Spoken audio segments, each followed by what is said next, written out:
Hello, my name is Jonathan Bean, and I will be presenting the company Apple, a master of unique digital marketing in the 21st century. Apple has two statements, a mission statement and a vision statement. Their mission statement is to bring the best user experience to customers through innovative hardware, software, and services. We'll come back to that innovative right now. Okay. So the first way to begin any marketing campaign is to find your persona. And what is a persona? A persona is made up of your demographics and your psychographics. So your demographics is what you are, like what categories you fit into, and psychographics is who you are as a person, the kinds of attitudes and values that you hold. So the demographics of an Apple persona, Apple tries to market specifically to age 18 to 45, especially millennials. The demographics of an Apple persona are diverse. 44% of millennials identify as minorities. It doesn't matter if you're a man or a woman. It doesn't matter with Apple.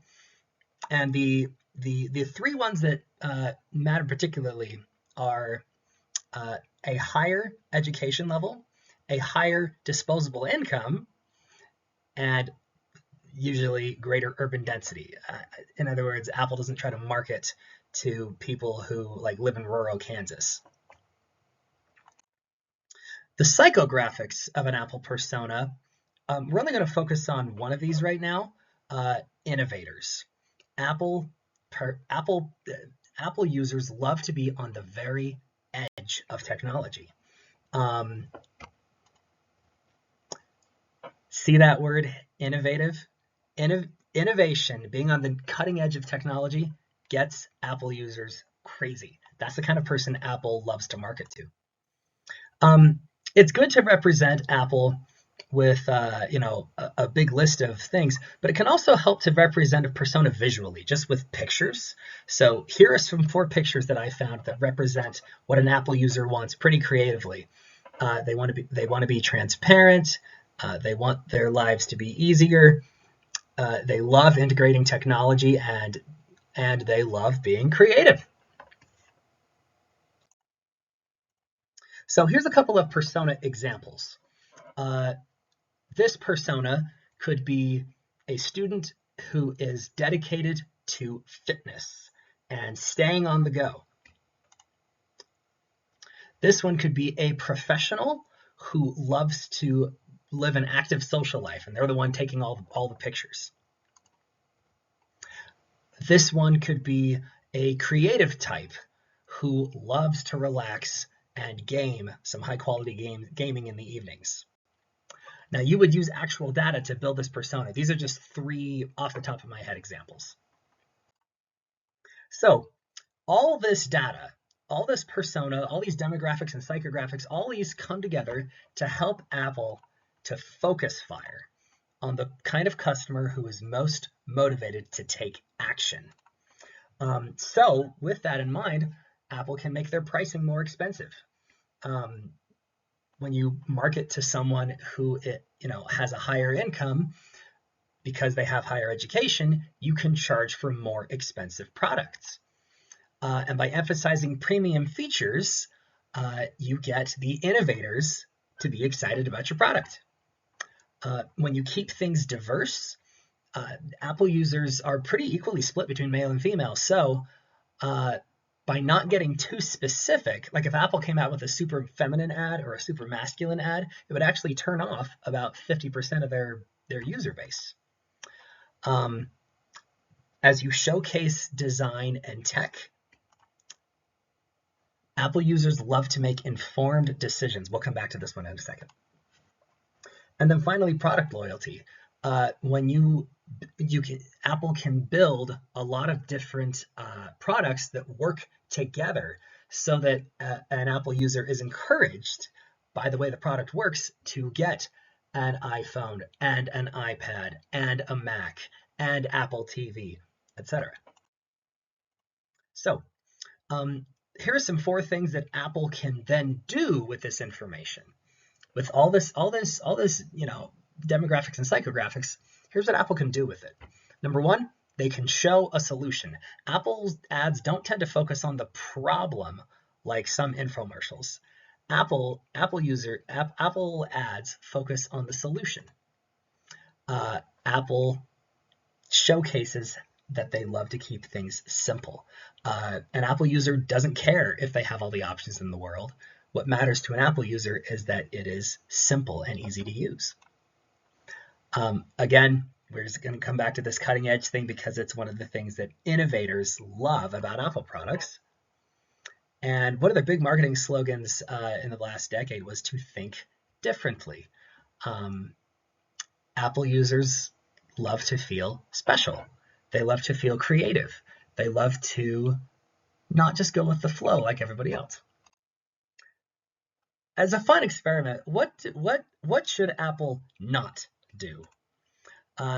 Apple ads do not talk about how short their battery lives are compared to other similar products. In fact, most Apple ads don't really talk about comparing to other products anymore at all. There were those hello, my Mac and I'm a PC ones back in the early 2000s, but Apple hasn't done that sort of thing in a long time. Apple almost never mentions their pricing in their ads, probably because they're so expensive. And then finally, Apple has really no need to be a traditional marketer anymore, simply because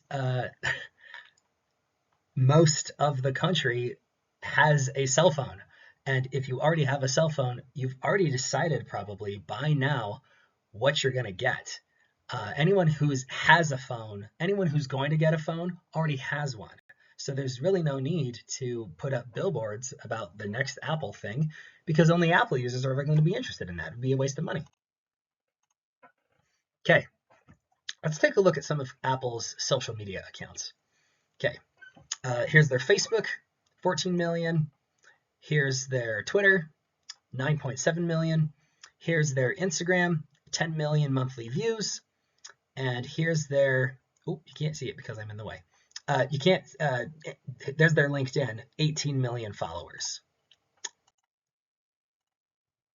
And they have nothing posted on LinkedIn, nothing posted on Twitter, nothing posted on Pinterest.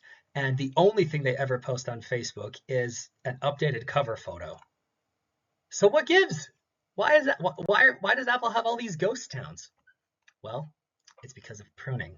Instead of doing a million things semi-well, Apple does just a few things really well, and that focuses on the fruit. We're going to talk a little bit about social media here. By pruning out TikTok and Facebook, for example, Apple cuts out a bunch of users that wouldn't be able to get their products anyway or wouldn't be interested in their products. A lot of Gen Z and Gen Alpha can't buy their own phone yet because they still, are minors who live at home. And then many Gen X or boomers simply might not care about any new technology. So what's the point of marketing to somebody who's not interested in your product? Don't bother.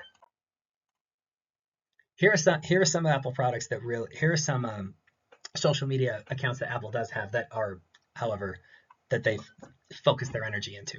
Apple Music posts several times a week, talking to artists and new songs.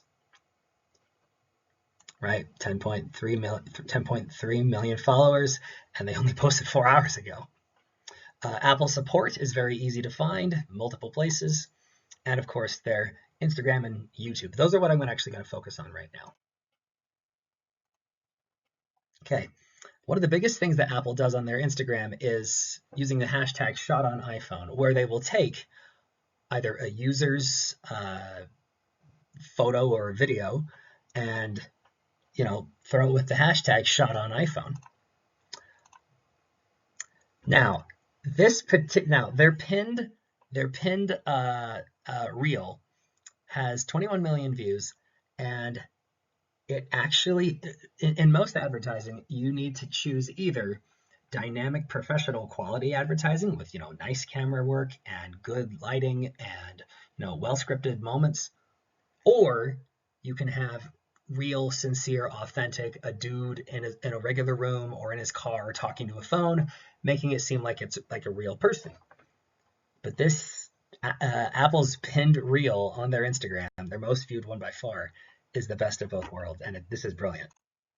Okay, here are some of the dynamic, gorgeous moments from that reel. Look at these. These are dynamic, these are interesting, and they're more interesting when they're moving, but there you go. But intermingled with all of that magic, they have all these little behind the scenes footage where you hear dudes just talking candidly to each other and showing how they made this, making it seem way more authentic, way more real. And then interspersed between these two are just straight up Apple ad moments where like you see them using the camera control, you see them using slow-mo, and you get this like if you look closely, like this finger and this phone were clearly not shot in the same location that that music video was being shot in. But by getting the color correcting just enough, Apple managed to showcase, oh, look at this cool new feature that the iPhone 16 has. So Apple actually managed to get the best of both worlds. Is this cheating? No, this is brilliant. Okay, now let's talk about YouTube for a second. Apple, on that beautiful pinned video, so many of the comments appear to be crazy, crazy negative, right? Made possible by genocide. Fix the Photos app. And then this one's my favorite. And how does Apple handle that on YouTube? Well, they just turn the comments off altogether. On their YouTube, especially, Apple focuses primarily on their product launches. These product launches have more views than anything else. 1.1 million views, 4 million views, 15, 26, 38 million views. Their product launch videos seem to get more hype than anything else. How? How does Apple build hype? Well, first of all, Apple is extremely mysterious about what they are working on next. They will just give out little teasers about what they might be releasing, but they don't give a lot of details right at the beginning. And this gives an Apple release an era of exclusivity.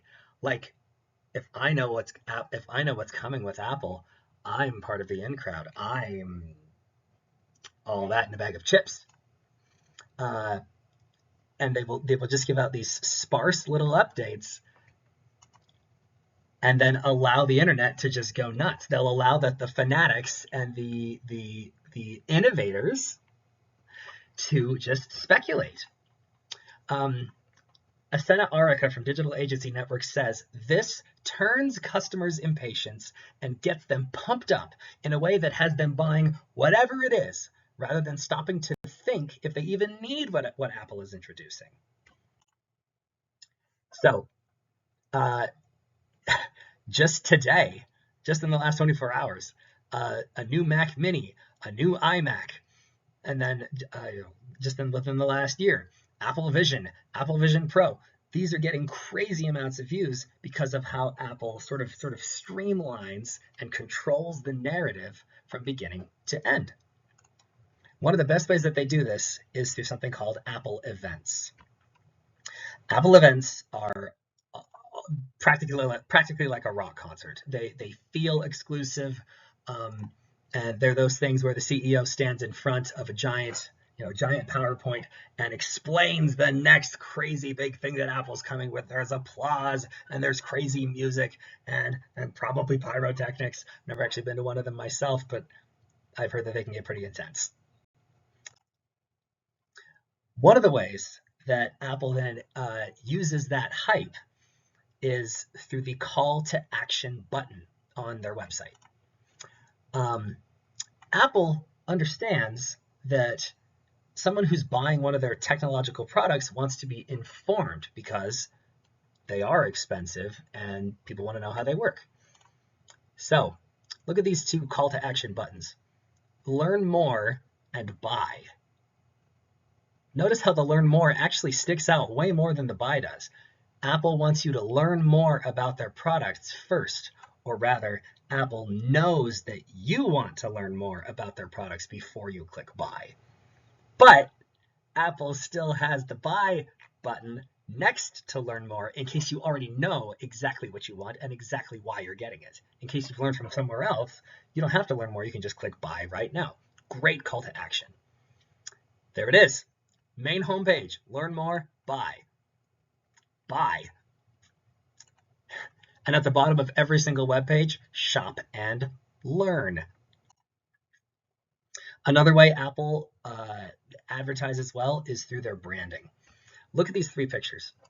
Simple, sleek, and shiny. I actually think this last one of the new iPad Pro actually went too far because it actually took me a second to realize what the heck I was looking at. Okay, now, that's not to say that Apple is perfect. Here's one of the biggest examples of a PR disaster that happened was when the iPhone 4 got released. Calls started dropping because the phone's antenna had been designed in such a way that if you were holding it with your left hand, it would cause the antenna to sort of glitch and skip, and you would drop the call. The first initial very poor response was just avoid holding it that way. But then Apple realized that this was an engineering oversight, and they started offering out free phone cases to everybody. And they managed to satisfy the majority of users. But that first response, just avoid holding it in that way, that's what Steve Jobs said, was not a good plan. So, however, and with Apple, I actually personally see 4 missing opportunities here. 1, Apple has an incredibly relatable history. It's just 2 guys in a garage who started Apple. So where is it? Nowhere on Apple's website does it talk anywhere about their history. You can read about Apple's history from other websites, but not from Apple themselves. Apple loves to control the narrative. Why isn't Apple controlling this narrative? Next, Apple has a bunch of initiatives on their website where they're like supporting education, supporting the environment, but they don't actually have any list of company values, which is weird. Apple's most viewed video on YouTube, like by more than double, is a story. It's not really an ad, it's just a story. Apple has shown themselves to be incredible storytellers. Why aren't they using it more often? They used to use it a ton back in the early 2000s. They've seemed to stop using it. Their stories get the most views. They should go back to telling a few more stories. And then finally, the upcoming generation, Gen Z, is on TikTok. How can you afford to be missing out? Every single one of your videos on TikTok has like 7 million views or more. If you're going to indoctrinate the next generation into buying Apple products, good to start them now on TikTok, I'd say. Now, that being said, here are some website analytics to show you just how well Apple is actually doing. Apple ranks 87th in the global ranking all across the entire world. They've had almost 500 million views total on their website. Their bounce rate is over 50%. That means that if you click on apple.com, half of people don't immediately click away. Other websites are like 25%. Okay, and then pages viewed and average visit duration. Across Utah, 2.2 million people are active Apple users, including myself. That's 64% of the population here in Utah. Across the USA, 153 million, which is 60% of the USA. And across the world, 1.4 billion people are active Apple users. That's 28% of the entire world. Thank you for coming. I hope this was informative and helpful. Have a great day.